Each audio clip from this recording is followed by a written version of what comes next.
Hey everyone, it's Pam. So today I have a different video, and I know usually I do more like beauty or makeup tutorials and things of that nature, like vlogs, but I want to start doing more like thoughtful content, or content that reflects another side of me. I do like speaking, and I like going on tangents. I kind of want to start like a little series called The Power of ... So this one is going to be The Power of Thought. So let's get started. I made an outline as to some things I want to touch on. So if I'm looking away from the lens, that's why. So what is thought? Thought is an idea or an opinion, and it belongs to the realm of the mind. And it's not visible, but it can be manifested through the body, through the physical realm. And how can it be manifested? Well, you can take the thought to the pen, to the paper, and then that becomes physical manifestation of the thought. Or for instance, if you have a thought, okay, oh, I'm really enjoying the tea I'm drinking right now, I think I might make another one. You can either choose to execute that thought or not to.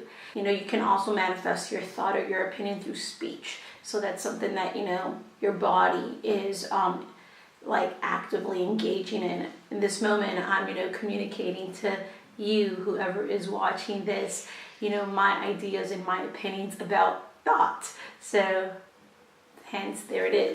The second thing I want to touch on is the concept of thought. Does thinking validate our existence?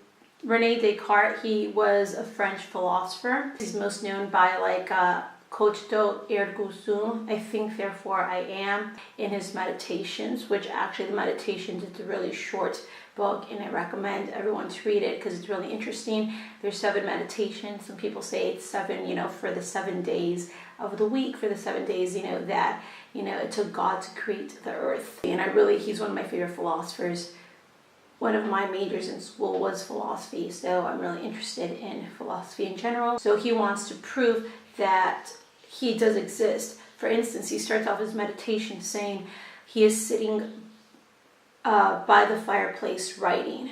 He's like, how do I know that I'm actually sitting there when I've had many dreams that have led me to conclude the same thought? So he wants to prove that he does exist. Well, he first proves the existence of the mind. The fact that he can question his human existence, his validity, means that he himself is a thinking creature. If you're an unthinking being, or if you don't have your full capacity to think critically, does that make you a human being or does it not? About robots in the future, right? They say, like, for example, robots can do a lot of things that humans can do hypothetically in the future.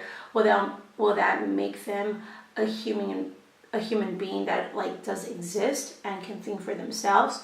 So that's just a different question that I'm posing, and that many other people have posed, which is Descartes. Now, the third thing, the positives and the negatives. So really it's 3 and 4. What's the positive or the benefit from thinking, and what's the negative effect that comes from thinking? The positive effect that comes from thinking, oftentimes it's it's your conscience. So it's right versus wrong, which is an ethical question. But that's what separates really human beings from every other life on earth, is that we're critical creatures that can think and form thoughts and form opinions, and they're affected by our environment. Yeah, of course, other life is affected by their environment, but can they think critically? Can they execute their actions with full comprehension as to the consequences that are going to arrive or derive from that specific action? I say not. And I guess that can be also the negative. We do have more of a burden of the fact that we are thinking creatures. We know what is right from wrong, or we should know what is right from wrong. So that can add to the burden of life, trying to reconcile your fallible human existence with the infinite world. So that can be also another positive attribute you can think to say, or you can dare to say that burden is going to be your drive in life. That can be a positive attribute. Also, it's, mind over matter. The mind can really overcome many, many things. On the opposite side, like I said, it's 3 and 4 are kind of like intertwined. The negatives, first of all, a lot of people can become enamored with certain thoughts. In that instance, you have like OCD, right? You become really, really obsessed with certain thoughts. Mind is really trapping you. Your mind makes you think that you can't overcome it. So society now, we kind of just become so obsessed over certain thoughts or opinions, or we take others' opinions as being our own, and it's like the flock mentality, the mentality of the masses. Fifth would be like the consequences of thought. So one of the things, the consequences of the result of thought would be, it can lead you to be productive. Why? Because thought can make you more of a critical thinker. And if you're a critical thinker, that's going to give you better tools to communicate. And communication is very important. Or a lot of biases, a lot intolerance is because the other person is not considering the opinions or the ideas of another person. So the consequences of not thinking are you can become complacent. You can just become stationary in life.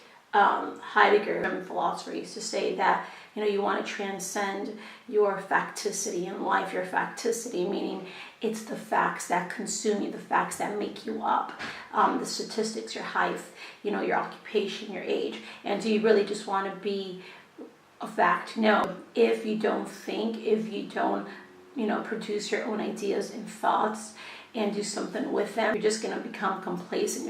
From the moment that you're born to like the moment that you've developed opinion, they're influenced by something, whether it be the media, whether it be a text, whether it be your favorite novelist, or whether it be a celebrity. You're constantly surrounded by the ideas and opinions of others. The sixth and final one would be what to do to transcend your station of life.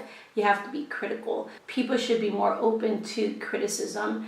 I believe that you can tell someone anything as long as it's said in the right way. Being critical means questioning the things around you, asking why, trying to get to the root of things. And sometimes it's uncomfortable, especially like when it comes to religion, or if you grew up in a religious household like I did.